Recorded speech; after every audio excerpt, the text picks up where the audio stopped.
Finance സ്ഥാപനത്തിൽ പണയം വെച്ച സ്വർണം എടുത്തു നൽകാമെന്ന് വിശ്വസിപ്പിച്ച് ലക്ഷങ്ങൾ തട്ടിയെടുത്ത കേസിൽ നിരവധി തട്ടിപ്പു കേസുകളിലെ പ്രതി ചാലക്കുടി പോലീസിന്റെ പിടിയിലായി. വാടാനപ്പള്ളി സ്വദേശി ഇല്യാസാണ് അറസ്റ്റിലായത്. മാള പൊയ്യ പൂപ്പത്തി സ്വദേശിയായ ബിനോജ് പോളിൽ നിന്ന് 3,21,000 രൂപ തട്ടിയെടുത്ത കേസിലാണ് വാടാനപ്പള്ളി സ്വദേശി പുത്തൻവീട്ടിൽ ഇല്യാസ് പിടിയിലായത്. മാള പൊയ്യ പൂപ്പത്തി സ്വദേശിയായ ബിനോജ് പോളിൽ നിന്ന് 3,21,000 രൂപ തട്ടിയെടുത്ത കേസിലാണ് വാടാനപ്പള്ളി സ്വദേശി പുത്തൻവീട്ടിൽ ഇല്യാസിനെ അറസ്റ്റ് ചെയ്തത്. ചാലക്കുടി ടൗൺ ഹാളിന് സമീപം വെച്ചായിരുന്നു സംഭവം.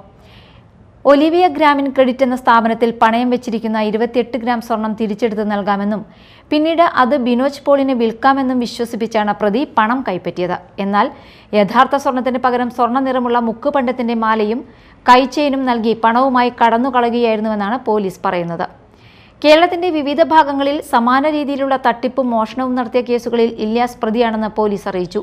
20ഓളം കേസുകളിൽ പ്രതിയായ ഇയാൾ വാടാനപ്പള്ളി പോലീസ് സ്റ്റേഷനിലെ റൌഡി ലിസ്റ്റിലും ഉൾപ്പെട്ടിട്ടുണ്ട്. വിവിധ പോലീസ് സ്റ്റേഷനുകളിൽ ഇയാൾക്കെതിരെ വാറണ്ടുകളും നിലവിലുണ്ടെന്നാണ് വിവരം. സംസ്ഥാനത്തെ ജ്വല്ലറി, ഫിനാൻസ് സ്ഥാപന ഉടമകൾ രൂപീകരിച്ച വാട്സാപ്പ് ഗ്രൂപ്പിലൂടെ കൈമാറിയ വിവരങ്ങളുടെ അടിസ്ഥാനത്തിലാണ് പ്രതിയെ തിരിച്ചറിഞ്ഞത്. മൂവാറ്റുപുഴയിലെ ഒരു ഫിനാൻസ് സ്ഥാപനത്തിൽ മുക്കുപണ്ടവുമായി എത്തിയ ഇല്യാസിനെ സ്ഥാപന ഉടമ തിരിച്ചറിയുകയും സുഹൃത്തുക്കളുടെ സഹായത്തോടെ പിടികൂടി ചാലക്കുടി പോലീസിന് കൈമാറുകയുമായിരുന്നു. തുടർന്ന് ചാലക്കുടി പോലീസ് അറസ്റ്റ് രേഖപ്പെടുത്തി. SHO Sasikumar, SI Vishakh, ASI Rajani എന്നിവരുടെ നേതൃത്വത്തിലാണ് അന്വേഷണം പുരോഗമിക്കുന്നത്. Media time, Mala.